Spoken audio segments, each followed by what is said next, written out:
पर्दाफाश अमरोलीમાં પટેલ ક્લિનિક ચલાવતો એલોપેથિક દવાઓ અને સાધનો સહિત મુદ્દામાલ જપ્ત। છાપરા ભાટા સ્થિત તારવાડી વિસ્તારમાંથી પકડાયો છે 13,000 થી વધુની દવાઓ અને તબીબી સાધનોનો કબજે।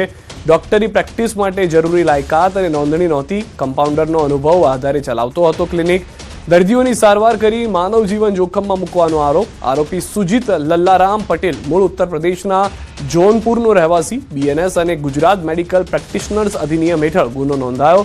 ગેરકાયદેસર તબીબી પ્રેક્ટિસ કરનારાઓ સામે અમરોલી પોલીસનો કડક સંદેશ। આગામી સમયમાં પણ આવી કાર્યવાહી ચાલુ રહેશે, પોલીસની ખાતરી।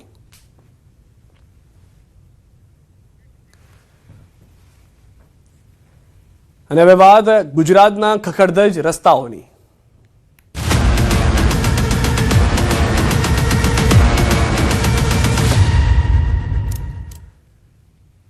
જીવનભર હાલાકીઓ વેઠીને અંતિમ સફર પણ શાંતિપૂર્ણ ન થાય તો એનાથી મોટું દુર્ભાગ્ય શું હોઈ શકે। આવી જ પરિસ્થિતિનો સામનો વીરપુર તાલુકાના કોઈડમ ગામના દાંતિયાના મુવાડાના લોકો કરી રહ્યા છે। અહીં આઝાદીના આટલા વર્ષો વીત્યા છતાં લોકોને સારો રસ્તો નસીબ નથી થયો। અહીં લોકો માટે સ્મશાન સુધી પહોંચવાનો રસ્તો પણ મુશ્કેલીઓના પહાડ પરથી પસાર થવા જેવો છે।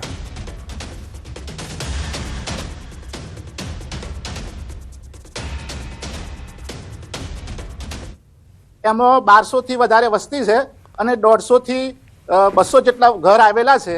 અમારે આ રસ્તા થઈને કાયમ માટે ખેતીના કામ માટે જવું પડે છે। પછી કોઈ મરણ ગયેલું હોય તો અમારે આ જ રસ્તે થઈને સ્મશાન યાત્રા નીકળે છે। હવે આવા સમયે અમને ઘણી બધી મુશ્કેલીઓ પડે છે। અમે તો આઝાદી પહેલા આઝાદી થઈ ત્યાર પછીથી અમારી માગણીઓ છે જ કે ભાઈ આ રસ્તો બનાવો। અમારે સ્મશાને જવાનું, ખેતી કામ માટે ખેતરોમાં જવાનું આ જ રસ્તો છે। પણ કોઈ લેખિત જાણ કરવા છતાં મત લેવા આવે એ વખતે પણ અમે મૌખિક રજૂઆતો કરીએ છીએ, તો આ કામ અત્યાર સુધી થયેલ નથી। અવારનવાર રસ્તાની રજૂઆતો કરવા છતાં અમારા રસ્તાની કોઈ આજ સુધી સાંભળવા તૈયાર નથી।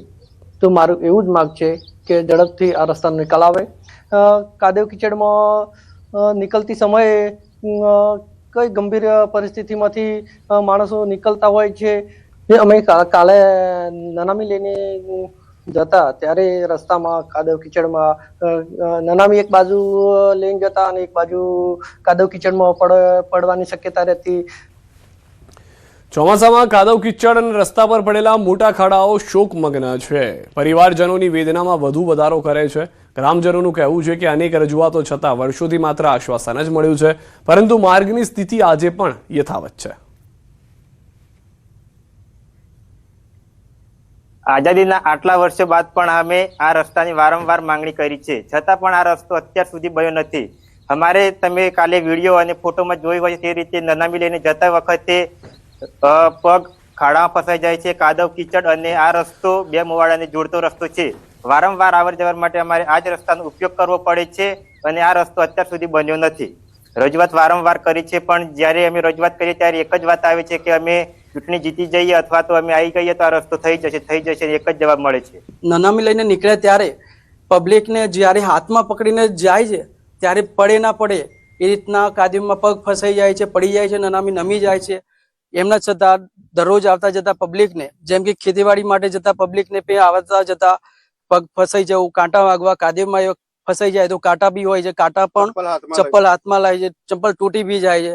આ બધી મુશ્કેલીઓ પડી રહી છે કે ભાઈ આ વહેલી તકે અમારો રસ્તો બની જાય અને પબ્લિકને જે આવતા જતા જે મુશ્કેલીઓ પડે છે એનું સમાધાન થાય। મહીસાગર જિલ્લાના વીરપુર તાલુકાના કોઈડમ ગામ વિસ્તારમાં આવેલું છે દાંતીવાડા ફળિયું કે જે 2 થી 3 ગામને જોડતું ફળિયું છે। ત્યાં રસ્તો આજ દિન સુધી બન્યો નથી। આઝાદીના આટલા વર્ષો બાદ પણ રસ્તો બન્યો નથી। ગામ લોકોએ અનેક રજૂઆતો કરી છે, છતાં પણ રસ્તો ન બનતા લોકોને મહા મુસીબતે કાદવ કીચડની અંદર રસ્તામાં નીકળવા મજબૂર બન્યા છે। દ્રશ્યો બતાવી રહ્યો છું કે આ લોકો છે, જોઈ શકો છો કે આ રસ્તા પર કાદવ કીચડમાં મહા મુસીબતે અહીંથી નીકળી રહ્યા છે। આપ દ્રશ્યો જોઈ શકો છો કે આઝાદીના આટલા વર્ષો બાદ પણ આ રસ્તો બન્યો નથી ને કાદવમાં નીકળવા મજબૂર બન્યા છે। આઝાદીના પૂર્વેથી આ રસ્તો બન્યો નથી।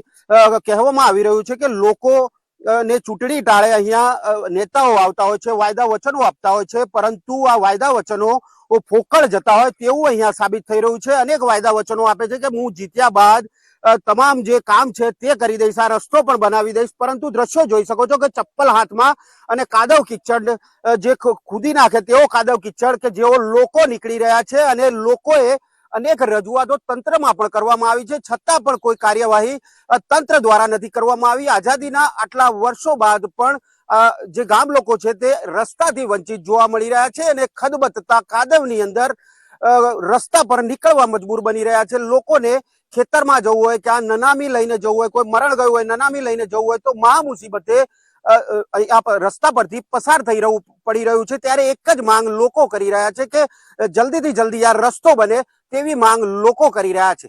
હિતેશ ભાટિયા, ન્યૂઝ 18 ગુજરાતી, મહીસાગર. પાસેથી માત્ર વચનો નહીં પરંતુ તાત્કાલિક કાર્યવાહી ઈચ્છે છે. બીજી તરફ સરપંચના પ્રતિનિધિએ R&B વિભાગને રજૂઆત કરી કે 2 મહિનામાં માર્ગ બનાવવાની ખાતરી આપી છે. હવે સૌની નજર એ વાત પર છે કે આ વખતે વચન હકીકતમાં બદલાય છે કે નહીં. આગલા વર્ષોમાં જે કંઈ થયું એ વિશે મને બહુ માહિતી નથી, પરંતુ મારા આયા પછી મેં એ રસ્તાની જોરદાર બારદાર રજૂઆત કરેલી છે અને હાલની પરિસ્થિતિમાં કાલનો વિડીયો વાયરલ થયા પછી મેં માર્ગ અને મકાન વિભાગમાં ફોન કરી અને વિડીયો મોકલી આપેલો છે. રસ્તો મંજૂર થઈ ગયેલો છે અને લગભગ આ 2 મહિનાની અંદર એનું કામ ચાલુ થશે. હરિયાણાના ચરખી દાદરીમાં આજે બપોરે એક સનસનાટી ભરી ઘટના સામે આવી છે, જ્યાં અજ્ઞાત હુમલાખોરોએ એક સ્કોર્પિયો કાર પર અંધાધૂંધ ગોળીબાર કર્યો હતો. આ હુમલામાં 5 લોકો ગંભીર રીતે ઘાયલ થયા હોવાના અહેવાલ છે, જે બાદ સમગ્ર વિસ્તારમાં ભયનો માહોલ સર્જાયો છે. ઘટના બાદ સોશિયલ મીડિયા પર ગોળીબાર પછીનો વિડીયો અને વિદેશમાં બેઠેલા કુખ્યાત ગેંગસ્ટર રોહિત ગોદ્દાર ગેંગના નવીન બોક્સિંગનો એક ઓડિયો વાયરલ થઈ રહ્યો છે. આ વાયરલ ઓડિયોમાં નવીન બોક્સરે દાવો કર્યો છે કે દાદરીમાં અનિલ ફતેગઢીને નિશાન બનાવીને આ હુમલો તેણે જ કરાવ્યો હતો અને આ હુમલામાં અનિલના 2 સાથીઓના મોત થયા હોવાનો પણ તેણે દાવો કર્યો.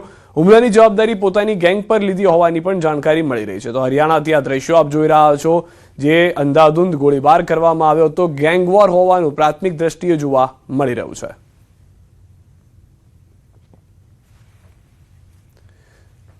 વાત કરીએ હવે મોરબીની. મોરબીના વીરપરડા ગામે અનોખી ઘટના. કૂવામાં પાણી ફરી ડોલતું જોવા મળી રહ્યું છે. ખેડૂત પ્રાણજીવનભાઈ સાદરિયાના ખેતરમાં અનોખી ઘટના છે. કુતૂહલ સર્જાતા કૂવો જોવા લોકોના ટોળા ઉમટી રહ્યા છે. ઘટનાનો વિડીયો સોશિયલ મીડિયામાં ચર્ચાનો વિષય બન્યો છે. તો વીરપરડાના કૂવા મામલે ભૂસ્તર શાસ્ત્રીની પણ સ્પષ્ટતા. ભારે વરસાદથી કૂવો રિચાર્જ થતા હિલચાલ જોવા મળી રહી છે. પવનની ગતિથી આવું થયું હોવાનું પ્રાથમિક તારણ છે. ભૂકંપ જેવી કોઈ પ્રવૃત્તિ નહીં હોવાની વાત ભૂસ્તર શાસ્ત્રીએ કરી છે. ભૌગોલિક કારણોસર ઘટના બની હોવાનું પણ પ્રાથમિક તારણ જણાવવામાં આવી રહ્યું છે.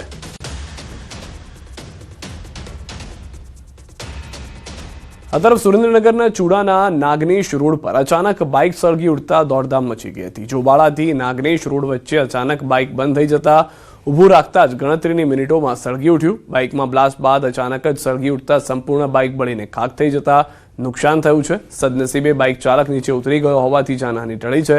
બાઇક સળગી ઉઠવાનું કારણ હાલ અકબંધ છે. શોર્ટ સર્કિટના કારણે બાઇકમાં આગ લાગી હોવાનું અનુમાન છે. પાટણ શહેર કોંગ્રેસ પ્રમુખ લેખિત રજૂઆત બાદ જીપીસીબી દ્વારા કરાયેલી તપાસમાં પાટણ નગરપાલિકાની ગંભીર બેદરકારી સામે આવી છે. શહેરનો એસટીપી અને ક્લોરિનેશન પ્લાન્ટ લાંબા સમયથી બંધ હોવા છતાં દર વર્ષે કરોડો રૂપિયાના બિલ ચૂકવાઈ રહ્યા હોવાના આક્ષેપ થયા છે. જ્યારે ગટરનું ગંદુ પાણી કોઈ પણ ટ્રીટમેન્ટ વગર સીધું સિંચાઈની કેનાલમાં છોડાતું હોવાનું પણ સામે આવ્યું છે. પાલિકાના ચીફ ઓફિસર પ્લાન્ટ ચાલુ હોવાનો દાવો કરતા હતા, પરંતુ જીપીસીબીના પ્રાથમિક તપાસ અહેવાલમાં બેદરકારી સામે આવતા પાટણના ધારાસભ્યએ પાલિકા તંત્ર સામે ગંભીર આક્ષેપ કર્યા છે. સિંચાઈ વિભાગ દ્વારા વારંવાર નોટિસ આપવા છતાં કાર્યવાહી ન થતા જવાબદારો સામે ગુનો નોંધી કડક કાર્યવાહી કરવાની માંગ ઉઠી છે. આવું ટ્રીટ કર્યા સિવાયનું પાણી એ સિંચાઈની કેનાલમાં છોડવામાં આવે છે. પોલ્યુશન કંટ્રોલ બોર્ડ અને રાજ્ય સરકારના વોટર પોલ્યુશનના અને બીએનએસની કલમો મુજબ આ ગંભીર પ્રકારનો ગુનો બને છે. એટલે તાત્કાલિક આ બાબતે જવાબદાર સામે કાર્યવાહી કરી ગંભીર પ્રકારની ગુનો દાખલ કરી અને કાર્યવાહી કરવી જોઈએ. તો જ નગરપાલિકાનું આ નબળો તંત્ર સુધરશે.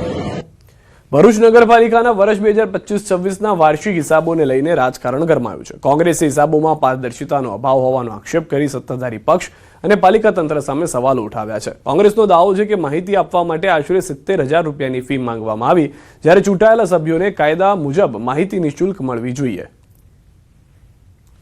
ભરૂચ નગરપાલિકાની સામાન્ય સભામાં સત્તા પક્ષે લોકશાહીનું ખૂન કર્યું છે. કોઈ પણ જાતના હિસાબો રજૂ કર્યા સિવાય કે સંસાધનિક પુરાવા મૂક્યા સિવાય, ટેબલ કર્યા સિવાય, કોઈ પણ માહિતી આપ્યા સિવાય જે રીતે હોબાળો કર્યો. ગઈકાલ સુધી મિનિટ્સની માંગણી અમે કરતા હતા, મિનિટ્સ તો નથી આપી, પણ કાલે મને એક પત્ર એમના દ્વારા આપવામાં આવ્યો કે તમે જે માહિતી માંગેલી છે એ માહિતી માટે 70,000 રૂપિયા ભરો. લગભગ જે છે ગયા વર્ષનું આખું રેકર્ડ મારે આપવું પડે એટલી નકલોની એમણે માગણી કરી છે. અંદાજે અમારા કાઢતા લગભગ 35,000 થી 40,000 જેટલા પાના એના થાય છે, એનાથી ઉપર થાય છે પાના. એટલે એમાં અમારા એક્ટમાં અથવા અમારા નિયમોમાં એવી કોઈ જોગવાઈ નથી કે આટલી મોટી સંખ્યાની અંદર એમને અમારે નકલો ફ્રીમાં આપી દેવી એમ. એટલા માટે એમની પાસે ઝેરોક્સ ખર્ચ પેટે જે છે નગરપાલિકાએ એમને લખાણ કરીને લેટર આપ્યો છે. તો હાલમાં માહિતી માટે રૂપિયા 70,000 ફી માંગ્યાનો દાવો કરવામાં આવી રહ્યો છે અને ફરી વખત કોંગ્રેસમાં જે ભૂતકાળમાં પણ થતું આવ્યું છે તેવી રીતે ચીફ ઓફિસરનો જવાબ અને નિયમ મુજબની કાર્યવાહીનો જવાબ જે છે તે મળી રહ્યો છે. પરંતુ કોંગ્રેસે 7 દિવસમાં આંદોલનની ચેતવણી પણ આપી દીધી છે. ભરૂચ પાલિકાના હિસાબોને લઈને આ રાજકારણ ગરમાયું હોવાની જાણકારી હાલમાં મળી રહી છે. કોંગ્રેસે પારદર્શિતાના અભાવનો આક્ષેપ લગાવ્યો છે. તમિલનાડુથી સમાચાર. ત્રિસુર જિલ્લાના કુનુકુલમ વિસ્તારમાં આજે બપોરે એક ખાનગી બસ ચાલકે કાબુ ગુમાવતા ગંભીર અકસ્માત સર્જાયો, જેમાં 2 મહિલાઓના મોત નીપજ્યા છે. 25થી વધુ લોકો ગંભીર રીતે ઘાયલ થયા છે. કુત્તીપુરમથી ત્રિસુર તરફ જઈ રહેલી અંકુર નામની ખાનગી બસે પારાબડમ વિસ્તારમાં એક પછી એક કાર, ઓટો, રિક્ષા અને મોટરસાયકલ અને ઇકો વાહનને પણ સહિત કુલ 5 જેટલા વાહનોને જોરદાર ટક્કર મારી અને ત્યારબાદ એક મકાનની દિવાલ સાથે અથડાઈ ગઈ હતી. આ ભયાનક અકસ્માતમાં